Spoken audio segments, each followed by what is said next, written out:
Hello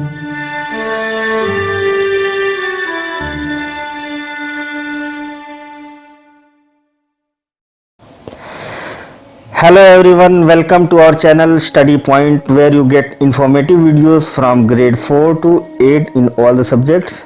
In this video we going to study about culture and science, chapter 12 of history, and the book name is New Longman Vistas.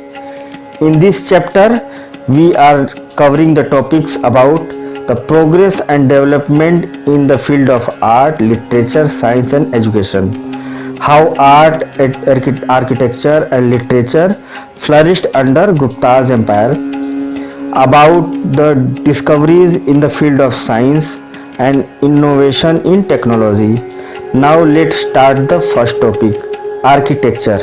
Architecture means Vastu Shastra. In architecture, first topic is stupa. Stupa means ऊंचा ढेर, यानी मिट्टी या पत्थर का ऊंचा डीह जिसको बोलते हैं।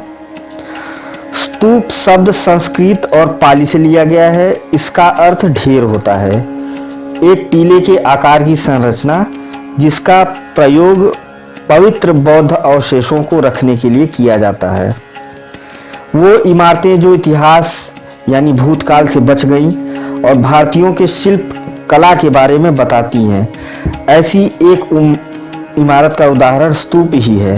ये बहुत ही मजबूत होती थी, ये कई हजार साल से वैसे ही हैं। स्तूप एक अवशेष युक्त टीला होता है जिसमें स्तूप के मध्य भाग में भगवान बुद्ध के अवशेष जैसे उनके दांत, बाल, हड्डियां, राख एक बॉक्स या कैस्केट में बंद करके रखे जाते हैं। उसके बाद गुंबद नुमा आकार में नक्काशीदार पत्थर की पट्टियों से उसको कवर कर दिया जाता है, स्तूप के डिजाइन में बनाया जाता है। स्तूप के चारों ओर एक रास्ता जिसको प्रदक्षिणा पथ कहते हैं बना होता है, जिससे श्रद्धालु जो होते हैं, जो पूजा करने आते हैं, वहाँ पे स्तूप के चारों ओर परिक्रमा करते हैं। सबसे सुंदर स्तूपों में से एक स्तूप सांची का स्तूप है, जिसको महान सम्राट अशोक ने बनवाया था। सांची स्तूप मध्य प्रदेश में पड़ता है। शुंग वंश के साम्राज्य में सांची स्तूप का पुनरुद्धार हुआ, यानी उसको दोबारा से रिबिल्ड किया गया और वह 2 गुने आकार का बनवाया गया। उस बार जो शुंग वंश ने बनवाया उस स्तूप को, उसको डबल साइज में बनवाया। सुंदर नक्काशीदार द्वार हैं जिसको तोरण कहा जाता है। जो उसके जो गेट होता है स्तूप का, उसको तोरण कहा जाता है।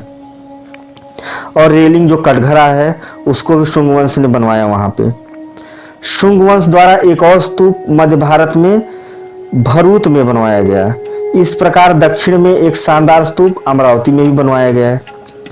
अब आते हैं नेक्स्ट टॉपिक, केव्स यानी गुफा। कृत्रिम यानी मनुष्य द्वारा गुफाओं के निर्माण के भी प्रमाण मिलते हैं। ये गुफाएं कृत्रिम रूप से मनुष्यों द्वारा पहाड़ों को काट कर बनाई गई हैं। पत्थरों पर सुंदर नक्काशी और गुफा की दीवारों पर सुंदर चित्रकारी भी किया गया है। अब आता है नेक्स्ट टॉपिक, टेम्पल्स यानी मंदिर। गुप्त शासकों द्वारा प्रारंभ में मंदिर बनवाए गए जो विशेष रूप से भगवान विष्णु, भगवान शिव तथा अन्य हिंदू देवी देवताओं के थे। ये मंदिर गर्भगृह के चारों ओर से घिरे होते थे। एक गर्भगृह होता था जहाँ पे मुख्य जो भगवान होते हैं उनकी मूर्ति होती है। उसके चारों ओर वो मतलब कि कई कमरे बने होते हैं। वहाँ पे श्रद्धालु अपनी पूजा या धार्मिक क्रिया संपन्न करते हैं उसके गर्भगृह में। इन मंदिरों में गर्भगृह के ऊपर मीनार जैसा एक आकृति जिसको शिखर कहा जाता है बनाया जाता था। सामान्यतः इन मंदिरों में एक हॉल बनाया जाता था जिसको मंडप कहा जाता था, जिसमें डिवोटीज जो होते थे वो इकट्ठा होकर अपना भजन कीर्तन करते थे। दक्षिण भारत में पल्लव व चालुक्य वंश ने बड़े बड़े स्तर पर मंदिरों का निर्माण कराया। 7वीं और 8वीं शताब्दी में पल्लवों द्वारा अनेकों पत्थरों के मंदिर बनवाए गए, जिनमें से एक प्रसिद्ध है रथ मंदिर। महाबलीपुरम या मामल्लापुरम के नाम में ये पाया जाता है। इस प्रकार के मंदिर के निर्माण के लिए पत्थरों को ऊपर से नीचे की ओर काटा जाता था। शोर टेम्पल यानी तट मंदिर। महाबलीपुरम या ममल्लापुरम में है, जिसको ईंटों से बनाया गया है। ये नीचे से ऊपर की ओर बना है। जो पत्थर जो मंदिर होते हैं उससे अलग है। पत्थर का मंदिर क्या होता है, एक बड़ा सा चट्टान रहता है, उसको ऊपर से काटते काटते फिर नीचे को आते हैं। लेकिन जो ईंट का मंदिर होता है वो नीचे से बनाया जाता है, अलग अलग ईंटों को जोड़ते हुए नीचे। जैसे मकान बनाते हैं तो नीचे से ऊपर की ओर बनाते हैं। लेकिन अगर कोई पहाड़ है तो सबसे पहले उसको चोटी को काटेंगे, उसको डिजाइन देते देते देते लास्ट में नीचे आएंगे। तो ये थोड़ा डिफरेंस था। पल्लवों ने भी बहुत सारे मंदिरों का निर्माण कांची में किया। 8वीं शताब्दी में बना कैलाशनाथ मंदिर इसका एक उदाहरण है। ऐहोल में बादामी के चालुक्य ने भी मंदिरों का निर्माण कराया। ऐहोल में 70 से भी अधिक मंदिर हैं। अब आता है कि बिल्डिंग स्तूपास एंड टेम्पल्स। तो स्तूप और टेम्पल्स को बनाने की प्रक्रिया। मंदिर और स्तूपों का निर्माण बहुत कठिन काम है। इनको कई स्टेजेस में बनाया जाता है, कई चरण में बनाया जाता है। एक अच्छी क्वालिटी का पत्थर चुना जाता है कि वो कई 100 सालों तक बिना क्रैक हुए, बिना कोई दरार पड़े, वो मजबूती से खड़ा रहे। तो उसके लिए पत्थर चुना जाता है अच्छे क्वालिटी का। जैसे अपना अयोध्या में मंदिर बन रहा है तो उसके लिए पत्थर चुनार से जा रहे हैं, जो कि बहुत अच्छे क्वालिटी के माने जाते हैं।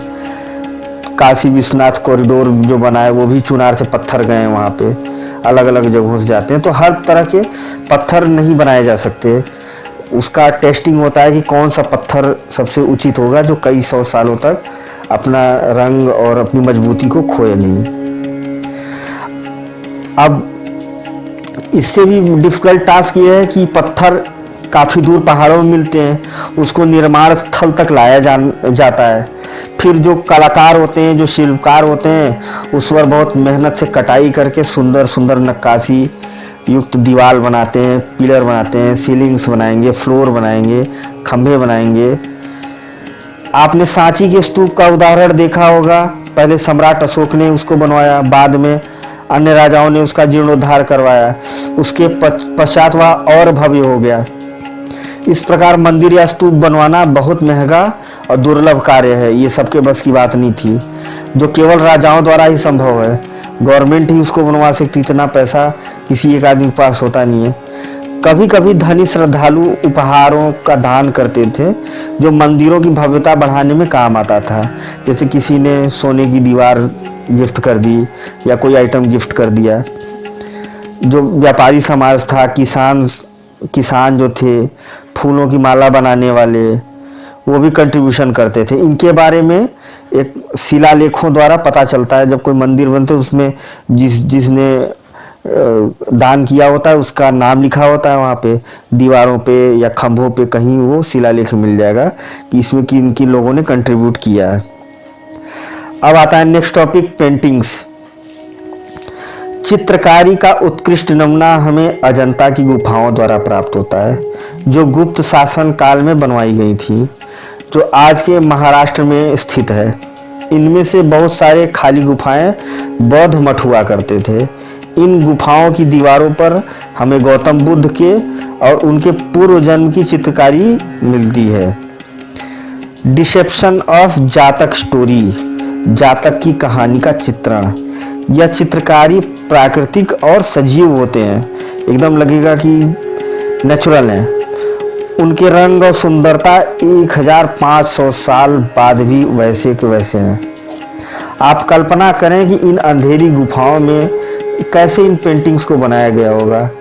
मशाल की रोशनी में, उस समय आज की तरह तो एलईडी लाइट्स होते नहीं थे, तो मशाल होता तो उसकी रोशनी में जो कारीगर लोग होते थे वो पेंटिंग करते थे।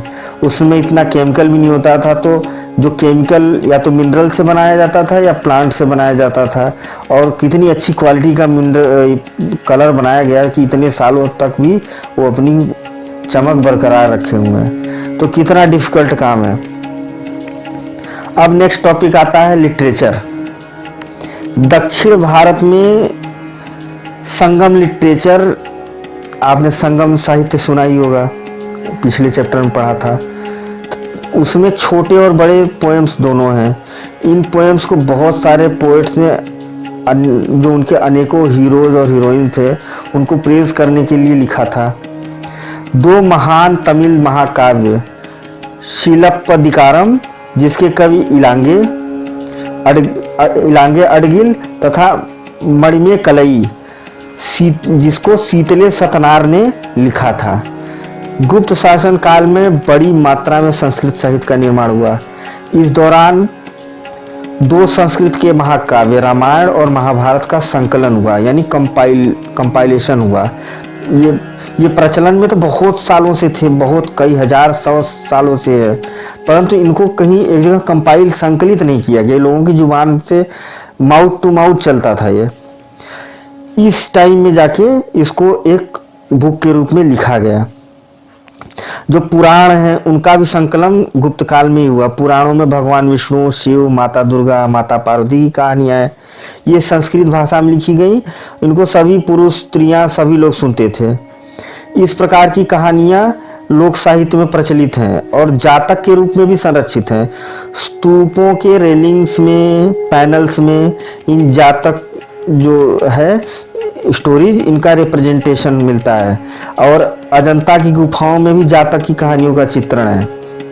अब नेक्स्ट टॉपिक आता है मेडिसिन, औषधि। औषधि के क्षेत्र में भारत ने उल्लेखनीय प्रगति किया था। लगभग 2300 ईयर्स पहले जो हमारी मेडिकल साइंस था, जो चिकित्सा प्रणाली थी, उसमें आयुर्वेद का प्रमुख स्थान था। आयुर्वेद ने इसी समय चरक संहिता, जो चरक द्वारा लिखा गया, और सुश्रुत संहिता, जो सुश्रुत द्वारा लिखा गया था, बहुत फेमस थे उस समय। अब नेक्स्ट टॉपिक आता है साइंस एंड टेक्नोलॉजी। आर्यभट्ट गुप्त काल में सबसे प्रसिद्ध गणितज्ञ थे। जो सबसे पॉपुलर मैथमेटिशियन आर्यभट्ट थे। उन्होंने ही पाई का मान निकाला था उस समय। पाई का मान जो 3.1416 यानी 3.1416 निकाला था उस टाइम पे। और उन्होंने सूर्य के सोलर ईयर जो होता है उसका भी कैलकुलेशन किया था। कितना? 365.3586805 उस समय निकाला था, जो आज के रिसेंट स्टडीज के बहुत नज़दीक है। मतलब आज तो हम कंप्यूटर, सुपर कंप्यूटर्स हैं हमारे पास, हम उससे कैलकुलेशन करते हैं। और आर्यभट्ट ने उस समय उन्होंने सोलर ईयर की जो कैलकुलेशन निकाली थी। अच्छा, उनका मानना था कि पृथ्वी जो है स्फेरिकल है, गोल है, वह अपनी एक्सिस पे घूमती है, यानी धुरी पे घूमती है। और जो ग्रहण होता है एक्लिप्स के दौरान, जो पृथ्वी की जो छाया होती है वो चंद्रमा पे पड़ती है। ये सब आज के मॉडर्न साइंस द्वारा कंफर्म किया गया है, जो उन्होंने उस समय डॉक्ट्रिन दिया था। इलाहाबाद में जो शिलालेख है, इंस्क्रिप्शन है, वो बताता है कि डेसिमल सिस्टम की जानकारी भारत में 5th सेंचुरी CE में थी। भारतीयों ने जीरो का विकास किया। इस काउंटिंग सिस्टम को अरबों ने अडॉप्ट किया, वहां से वो फिर यूरोप चला गया। अब यह पूरे विश्व में प्रचलित है, पूरे वर्ल्ड में जीरो को प्रचलित किया है, सब जानते हैं जीरो। अगली तकनीकी उपलब्धि जो थी वो मेटलर्जी में थी, यानी धातु कर्म। जब एक धातु को किसी दूसरे धातु से मिलाते हैं तो एक तीसरा धातु निकलता है, वो उसकी मजबूती, उसको कम करने का। जैसे पीतल है, उसमें क्या नाम है कि आपका कॉपर भी पड़ता है, जिंक भी पड़ता है, बहुत सारे हैं, तो उसमें अलग अलग धातु मिला के वो बनाते हैं। तो उस समय पीतल और लोहा बनाने में भी सक्षम थे। 500 BC में इंडियन मेटलर्जिस्ट जो थे वो काफ़ी हाईली एडवांस्ड जो है व्रॉट आयरन यानी गढ़ा लोहा और कास्ट आयरन यानी कच्चा लोहा बहुत एडवांस बनाते थे। इसका सबसे अच्छा उदाहरण दिल्ली के मेहरौली में जो आयरन पिलर है वो 400 CE में बना है। उसमें आज तक उसमें रस्ट नहीं लगा है, जंग नहीं लगा बिल्कुल भी, वैसे का वैसे है। अब सोच लीजिए कितने अच्छे क्वालिटी का वो उन्होंने लोहा बनाया होगा कि आज तक उसमें रस्ट नहीं लगा। इस पिलर में जो राजा का नाम है वो चंद्र लिखा हुआ है। अब इस हिसाब से जो कि गुप्त शासक जो चंद्रगुप्त द्वितीय था उसके उस समय उसका शासन काल था, तो इसलिए हम उसको बोलते हैं कि वो चंद्रगुप्त द्वितीय के समय का बना हुआ है। So this is all about this chapter 12 culture and science. If you find this video helpful, please like this video and support our channel. To subscribe, please press bell icon. Thanks for watching this video. Thank you so much.